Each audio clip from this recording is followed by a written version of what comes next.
Düşman geldi, levap boyun o deyle. Turun beyler, ol dövüşe baraylayın. Şah Merdan, Murtadanı yad eyle. Bolun beyler, şol sevuşe baraylayın.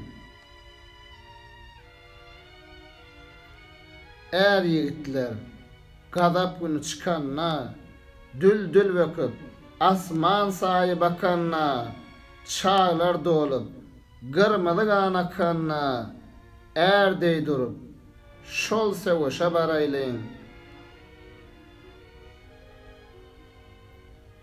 Gör oğludan, şugun alıp tilsimi, Kur'an açıp, gel içeyli kasamı, şugun bolsun, isgenlerin kısmı, er dey durup, şol sevuşa baraylayın.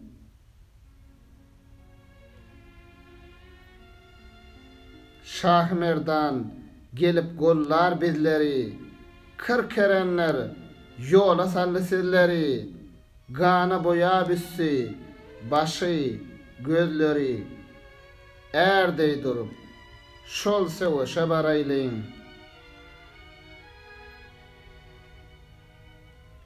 Nesip budur, tiz can almak borcundur. Biler olsam, mağşar günü harcındır. Türkmen yigit, Mir Haydar'da harcındır. Er dey durup, şol sevuşa baraylayın.